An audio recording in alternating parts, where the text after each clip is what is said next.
Hello and welcome to the latest edition of As Above, So Below. My name is Peter Sanderson, aka the Preston Poet, and I'm delighted to be joined again by Amy Bird, astrologer extraordinaire. Thank you for joining us, Amy. Today we're going to be talking a little bit about the two eclipses which we're going to be experiencing in October 2023, and we're also going to touch on as well the equinox. But without further ado, let's bring Amy into the fold. Hello, Amy. How are you doing? I'm great, thanks. Well, welcome and thanks for joining us and bringing your wisdom to the table. I know a lot of people have been saying, "Why haven't you done an episode recently?" So thanks for your patience, everybody, and thank you, Amy.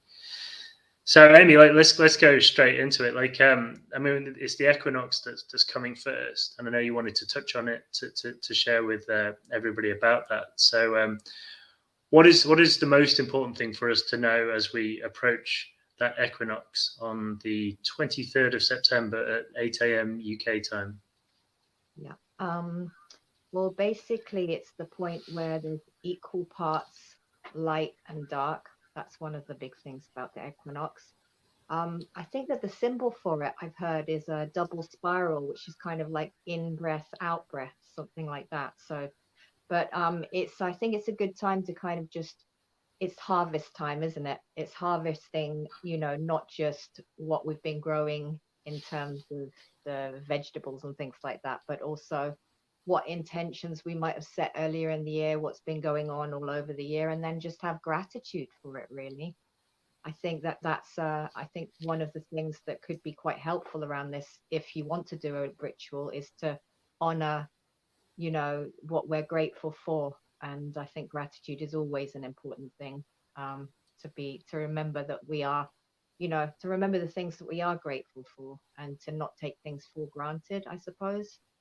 I was kind of contemplating all of the equinoxes and the solstices, and the summer solstice is about growth, and then the autumn is the harvest, and then the winter is death, and then the spring is rebirth. And so we're in the harvesting part of the whole story right now. So I think it could be a good time to kind of contemplate where we stand and what we have to offer, as well as this, in this move in the world that we're moving into as well. And it's a time now to turn inward, where we'll be now start creeping towards the the summer winter solstice. And so it'll be a time to kind of, yeah, gradually turn inwards. And it's a very creative time in a way, the winter, a time of turning in. So that's Mm. basically, I'm no expert on the equinox, but that's my sense of it. Yeah. Yeah, yeah. I mean, as someone who's had many fires, I think it's a great time to go into ceremony, isn't it? And I know the ancient shaman, used to go to the fields, to the most sacred point of the land, and to light the fires and to open that sacred space and to blow whatever it is they want to change into the fire, or into the stick, and then put it into the fire, and then close sacred space. So that's a great opportunity for everyone to do that, because we can all do it. We're all shaman at the end of the day. We're all shaman in our hearts. And I think also, it's a great opportunity to, like you say, to start to get creative with that thing that you've been saying for years that you want to do and you're going to do, but you've never done it because you haven't got time, right? Mm, yeah. Mm. The other Everyone's thing, got one of those. yeah, definitely. Sorry. The other thing on an astrological level around the equinox is that it is the moment when the sun moved from Virgo into Libra. And I think that that's quite interesting that Libra starts at this time, and then there is so much around balance, and Libra is the sign of balance. So I thought that was quite interesting. But yeah, Mm. just moving into the next cycle. It really does feel we're always moving into the next cycle at the moment. Do you not think? Yeah, absolutely. I think in 2021 I had a reading, and I got told there's some big changes coming, and then ever since then I've been following astrology so closely, And every time I listen to anyone, it's like, oh, big change. This is a tough month. This is a tough month. So we should expect a tough month in October as we start to head into these eclipses, which always seem to create a little bit of change, let's say. Yep, that is the end of a new chapter, the beginning of another. And yeah, I've been contemplating it. It's quite a personal place this time, because what happens with the eclipses is they are in alignment with the nodes of the moon. So the new moon and the full moon that are the eclipses, they tend to kind of be very close to the nodes, wherever the nodes are at that moment.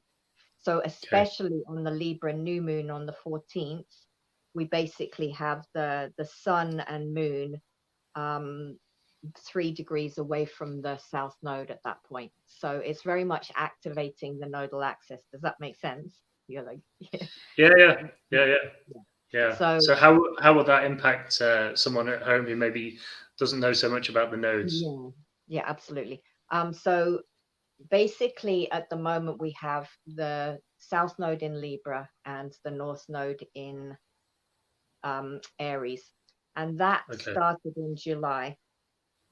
Yeah. So what we're kind of called to leave behind in a way, or things that may be parts of ourselves that might be a little bit more unhealthy, the more unhealthy part of Libra we kind of need to let go of, and we're moving towards some positive Aries. But basically it's about finding the balance between the two.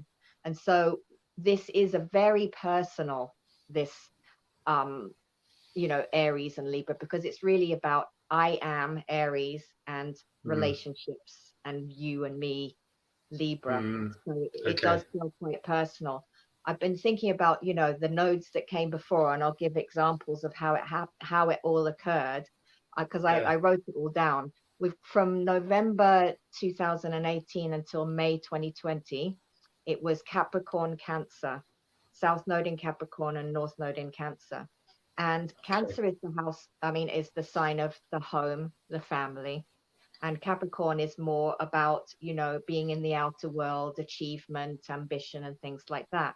And I remember Mm. making a comment at the time when we headed into the lockdown, that we had much more people kind of that were forced off the rabbit, is it the hamster wheel? Not the rabbit wheel, the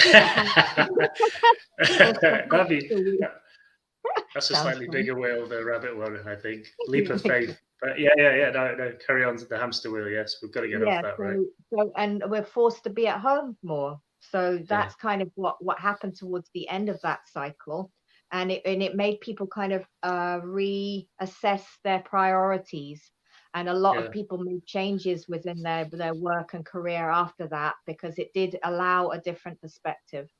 And then in May 2020, it went into Sagittarius and Gemini. And until January 2022, which was a lot of kind of the lockdowns and things like that going on, we had a lot where Sagittarius, the international travel was null and void, really. And we were Okay. forced to the Gemini North Node, which was being more local. Everything became more local in your neighborhood. And then there Yeah. were other issues around people having very strong views and opinions, which is Sagittarius, and all these preachers in the pulpit with their, information, and what well, not information, their beliefs on what was going on. But then there was this big wave on the Gemini. Well, can you back that up with data? All of that going on. And so people have beliefs, but you had to kind of back it up with some Yeah. real facts. And Yeah. also, I believe, and this is something I'm quite passionate about. I think there is a sense with Gemini that it reminds us that there are many different paths to the same destination. And just because you have your version of the truth, I think the one thing in everything that's gone on in recent times, my feeling is the one thing that is absolutely true is that none of us really know the truth about what's going on. And my feeling is that there's something much bigger than what you or I believe to be true, or my opinion or your opinion. And there's Yeah. something huge going on that's way beyond it. And that we have to have compassion and love for each other, no matter what each other believes. And I've been kind of contemplating that. So I think at that time people lost their compassion, and that's Yeah. what is needed. And I think maybe there's more compassion now that we've moved on from that time. Maybe, I don't know. Okay, I see. Yeah, wow, that's great. No, it's great that you put it like that, very simply Yeah, breaking down the last kind of few years. And so yeah. But then now, there's more as well. But anyway, go on. no, really, no, so go deeper because it's fascinating. Yeah, and then at that point, in January 2022, the Yeah, nodes went into Scorpio and Taurus, which is the economic axis. And so there was an energy crisis. Energy is Scorpio. And I think even a pipeline got broken, to that point, yeah, so, and then there was the Taurus inflation and a lot of issues going on around the economy. And so that led us to July 2023. And of course, there has been a lot of talk around, the economy and what's going on. And that felt like the next crisis that came along after all of the lockdown stuff. So it's interesting to see how the nodes really do kind of sum up a kind of like a general feel that's going on in the collective. And yeah. this is where it kind of leads me to Libra and Aries. And I'd like to explore this one with you, Peter. I'm not going to assume that I know anything here. It would Let's be just explore. a good thing to explore. Yeah, exactly. On a Yeah, global, because I really understand it in terms of, you know, there have been a lot of, I think, relationship, um, not issues, I guess issues coming up and people reassessing relationships mm, combined with the nodes going into Libra and Aries, and also Venus being retrograde all over the summer.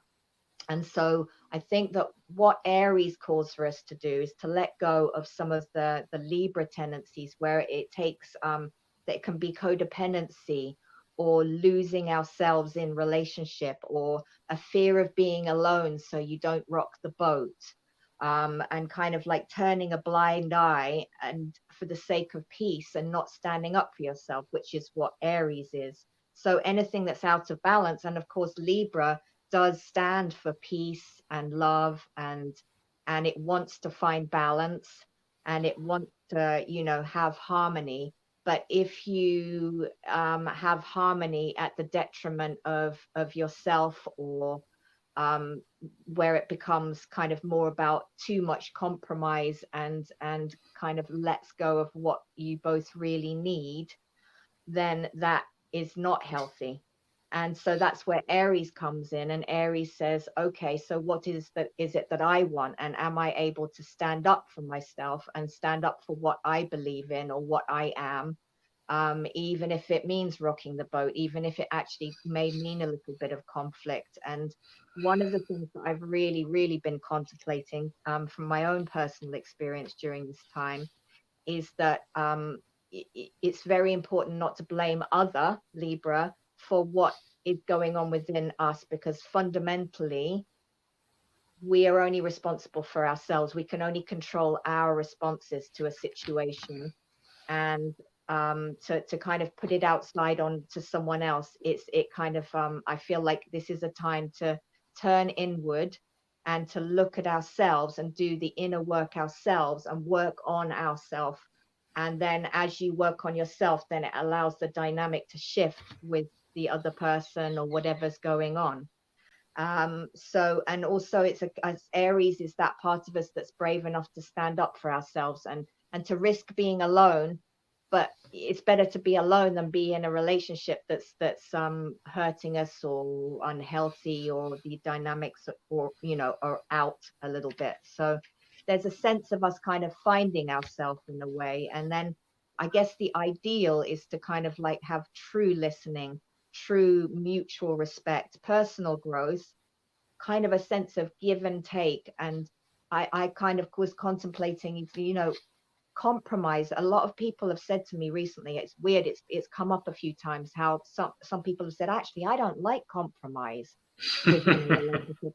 And then I thought, well, what is, but a relationship is about kind of tending to tending to something that's between the two of you. You know, you have your Aries, your individual selves, but then you have this thing to tend to. But maybe instead of compromise, it's creating a win-win situation, something that works for both. And Not right. that Yeah.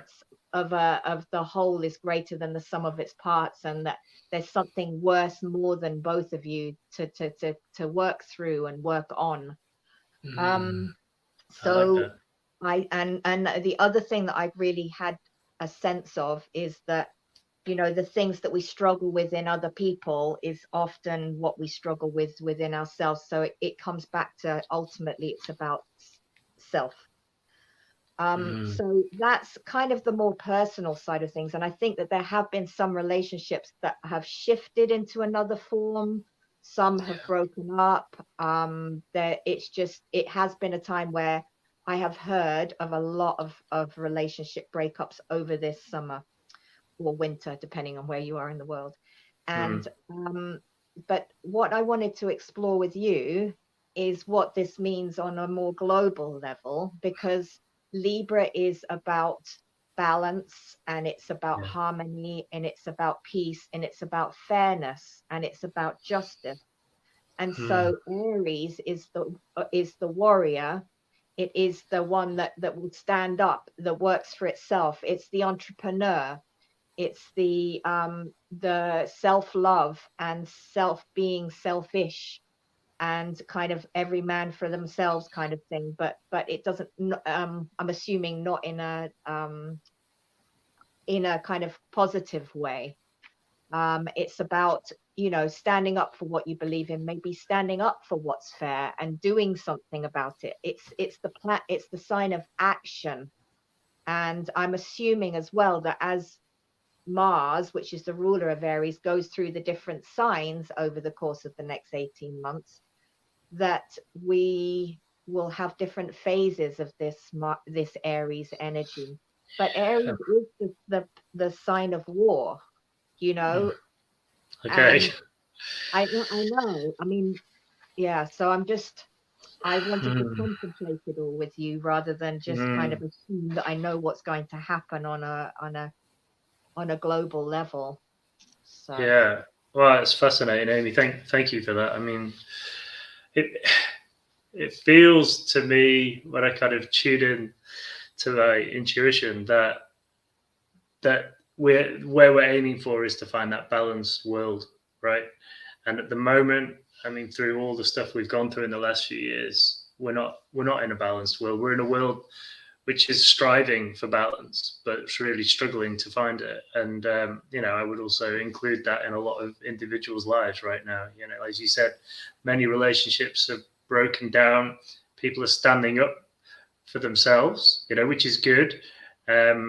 But then they're having to make that sacrifice, which is the relationship, which is maybe good. You know, it's kind of the death of the old, to step into what you really stand for. But from a global point of view, I feel like we need to look in the mirror to find that solution. And I really feel that the consciousness right now, you know, a lot of stuff. There's been a lot of breaking stories in the UK. You know, I've seen what happened with Russell Brand, and I thought, like, and then I just heard arguments going on all over the place between couples, because people wanted to stand up for him, and people wanted to. Also, people were like, "Got to be in jail. It's an absolute disgrace what's happened." You know, any man who does that, and you know, I'm not going to put any opinion out there, but I've just heard that so many. It's just put a divide. You know, a lot. You know, he was on a big spiritual journey, and I think this happened when he was like 31. And now he's 48. Doesn't make it right. Doesn't mean that, you know, you shouldn't have to go through what you know, the punishment that you need to do. But it's just really interesting. I've seen, as you said, but literally in the last 10 days, or since this news broke, people like moving out of houses, people leaving just over this one thing, because I think some of the, I guess it's maybe either guys or people who know him or the spiritual people are saying, well, what he stands for is, you know, this is a different guy. Anyway, I won't go into but what I'm trying to say on it is I just feel on a global level, that's where we're at. You know, we're at this big divide. There's a big group of people who are thinking that the world and forgiveness, basically. They cannot see that forgiveness consciousness, or and so they think people still have to be punished, and I think it's causing mayhem. And I mean, I think Russia, Ukraine, that's an example. Pachamama, the Mother Earth is not happy. She's putting a lot of individuals through some tough times with the earthquakes, the floods in Libya, the earthquakes in Morocco. It's so I feel there's a lot more to come before we can even think about getting to that perfect balance. I really want us to be there, but I think we have to learn our lessons first. We have to get there, and we have to move into a higher state of consciousness, which is gratitude for life, forgiveness, acceptance of where we're at. Yeah, and compassion. Exactly, compassion.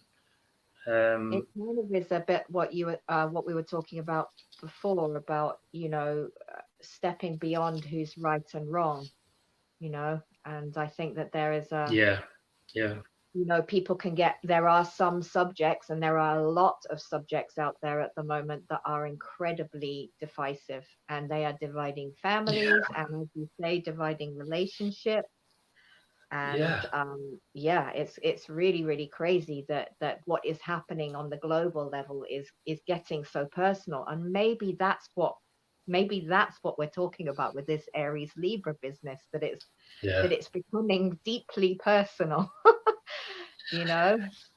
And it's all connected because the individual represents the global, right? And it's just what's going on in your house kind of is reflected in what's going on. But you're right, we just got to. I think we're in still a bit of a blame culture, and I think for us to find this balance, we've got to step out of that blame culture, because it's very easy to blame people and say everything's this other person's fault. But the reality is, there's a reflection for us in everything.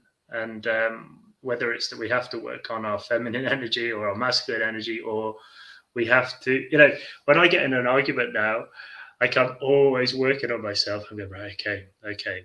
So I don't agree with what they're saying, but I want to send them love. And so I do the kind of the Ram Dass thing, which is I am loving awareness, I am living in awareness, repeating it. And occasionally, just occasionally, I hit this like, and it's like released. And actually, I realized that the thing that I thought I wanted to argue about doesn't actually matter, and it does when you're in the height of it and the triggers are going and inside you're going, but the reality is it doesn't matter. It doesn't matter. And it can feel so important. And yet the reality is, here we are on this beautiful planet, which needs our help and needs our love, surrounded by beautiful people.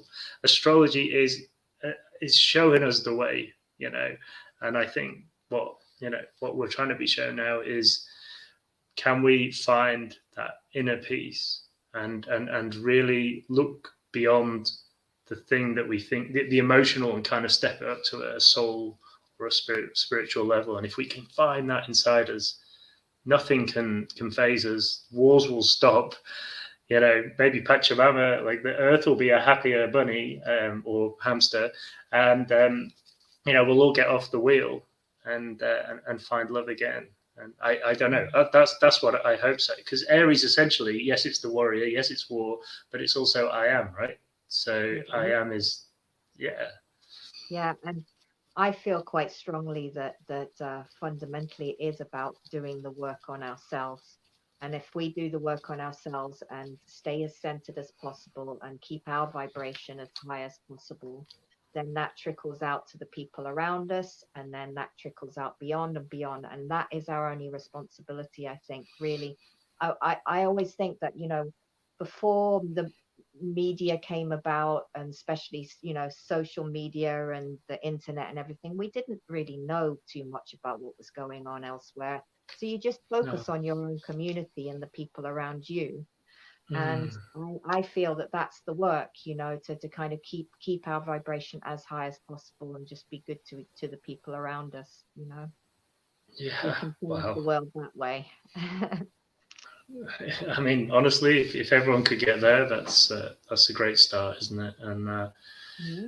you know, most of us Everybody are. did it.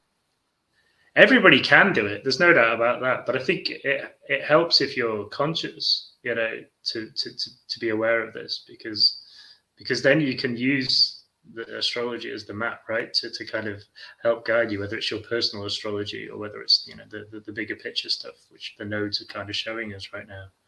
Yeah, yeah, Mm. absolutely. Yeah, Oh, the wow. eclipses themselves, whenever you have an eclipse, it is a time of change and it is a time of a new chapter. And it's an important moment. And I did write somewhere, and I don't know, have no idea where I wrote it, where they were the last time. Oh, I think it was 2000. I think it was 2004 to 2006, something like that, when they were last. okay.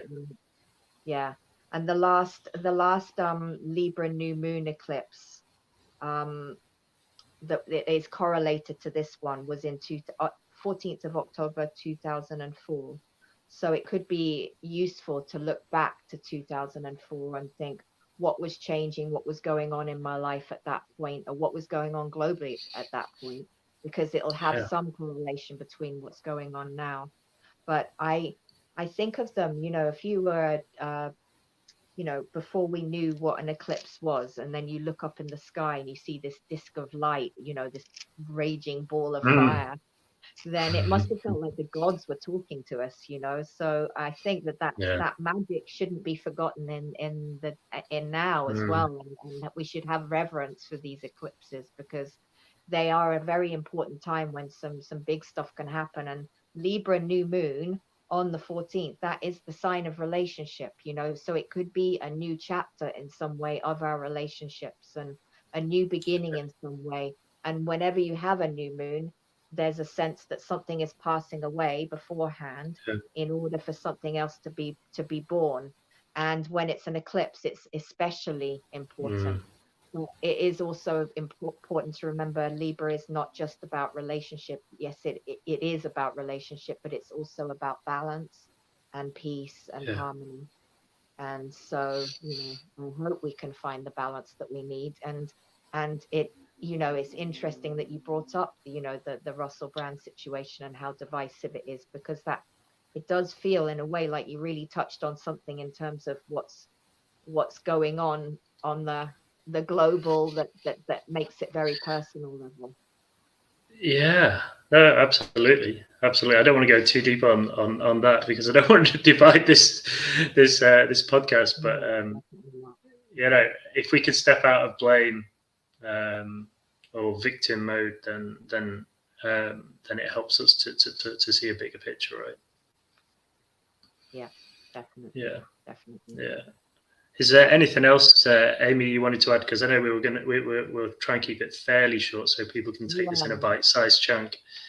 Yeah, I think all I wanted to say was that before the eclipses, we actually do have the Aries full moon, which is on the 29th of September. Um, and you were right, by the way, the Taurus full, the second eclipse is the 28th of October. I was looking at the wrong. Oh, right. Okay. Wow. That's the first time I Yeah, got something right in astrology when I've really sat with you. right. So yeah, Aries full moon is beforehand. And what I'm noticing about all the moons at the moment, because of the degrees that they're falling in, is that Uranus is a very big part of the picture. So there is a sense that we are going through, there is the chance for clearing, for shifts, Mm, for mm, seeing things from a different perspective, stepping back from yeah. ourselves, detaching a little bit, because Uranus is definitely the overriding, um, I guess, influence in all the moons just at this particular moment in time. So it is a time of change, I think, and we do have a chance to to do some clearing. Okay. Yeah, Okay. Time for some clearing. exactly. Okay. Wonderful.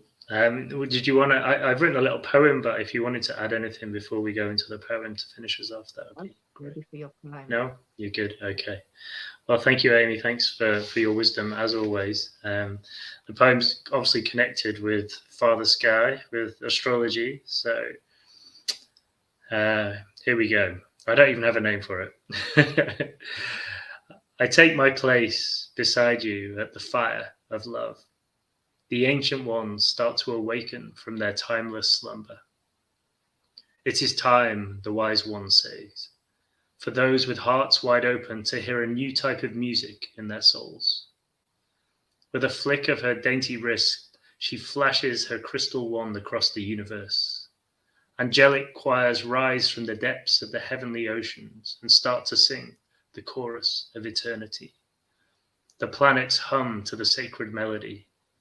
Even Grandfather Sun dusts down his ancient drum and unleashes the rhythm of infinity. To human ears and minds, this virgin song sounds so beautiful, so fresh. And yet, in conscious hearts, her tune sounds so gloriously familiar. Like a golden river flowing down the sacred mountain, it is the sign the indigenous wisdom keepers have been waiting for. The coming of the Pachacuti, the end of the old world. The seeding of a new dawn for humanity. A deep knowing rises from within those who are ready. The collective expansion of consciousness, a quantum remembering of the divine master plan. With another swish of their crystal wands, the wise ones open the gateway to the higher dimensions, and in turn launch a brand new frequency of love. The celestial ship catches the divine wind and sails effortlessly across the galaxies. Jupiter glimpses across the heavens and catches Venus's eye. Venus blushes and reaches out her hand to the teacher star. The galaxies start to dance as one as Saturn serenades Pisces. The seas of time seems to dissolve. Beauty beyond our wildest dreams. The edges of the universe stand and applaud, a majesty witnessed only by those who look from the eyes of the heart. As if all that ever was has struck her giant tuning fork against the ancient gongs of Atlantean and Lemurian times, and awoken the great lineages of the cosmos.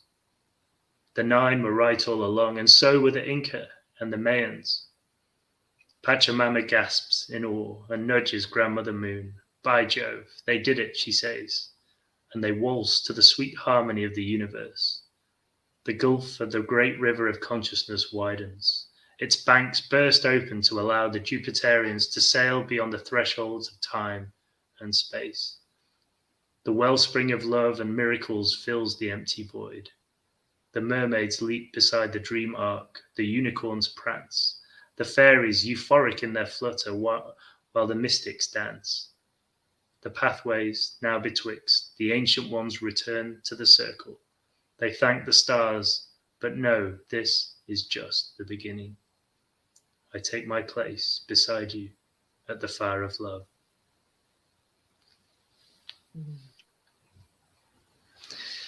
So there you go. So thank you, Amy. Thank you so much for sharing your wisdom with us, and hopefully we'll do this again very soon.